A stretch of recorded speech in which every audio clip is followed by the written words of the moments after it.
So this is ReVolt code, GM code 78, black cherry. It's on a 72 Monte Carlo. It's a 70 color.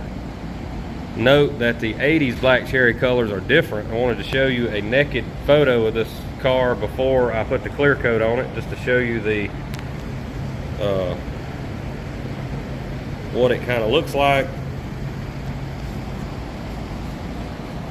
in progress here in the shop. You want to make sure you got plenty of light on the sides, of course.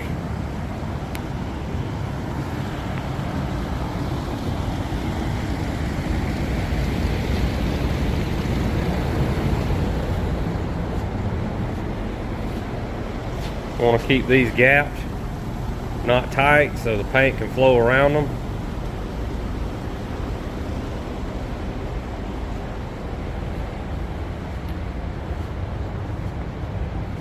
Getting ready to start the clear. It's also ReVolt Glamour Clear. I'll be putting probably 4 to 5 medium coats, because we're going to do a total cut and buff to make this paint absolutely as flat as possible.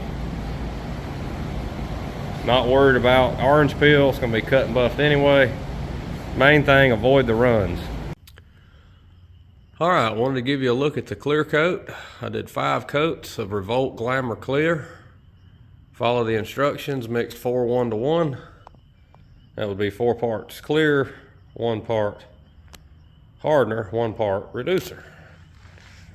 I used to wonder what that meant too. So if you're just starting out or you're working on your own, if you don't want to know what that means, that's what that means.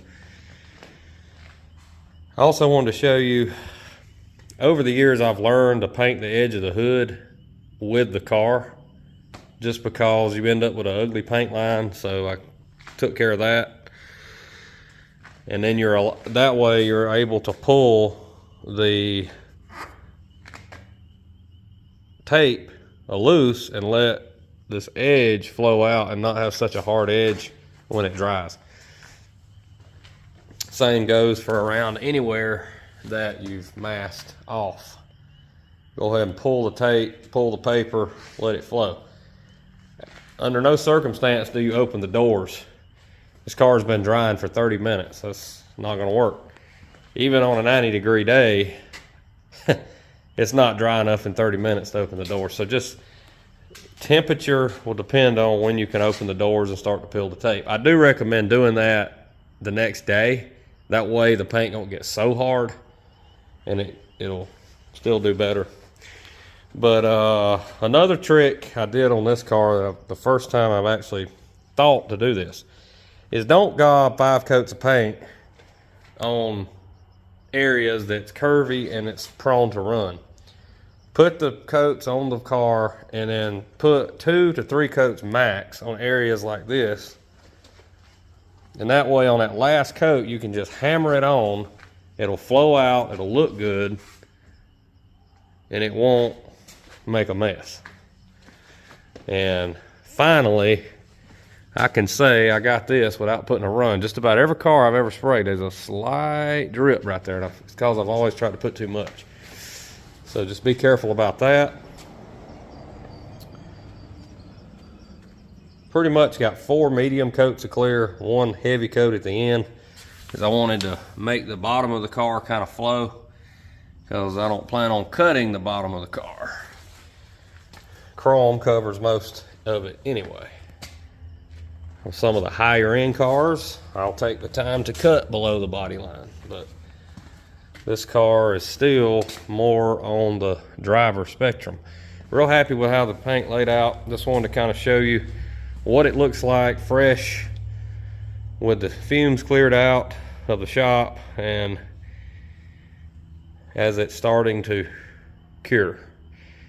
We got lucky today. If you're watching this video years from now, it's February of 2025, and we got lucky today after a run of highs in the 30s. Some days didn't get out of the 20s. We got a 78, I believe 80-degree day today, and it was absolutely wonderful weather to get this car painted. So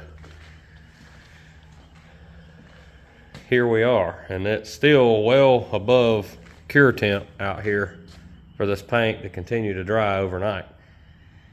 So with that being said, as always, thank you for watching my videos. To the ones that's reached out and said that my videos help you, especially when it comes to this metal work, very, very thankful that my videos are helping someone out there.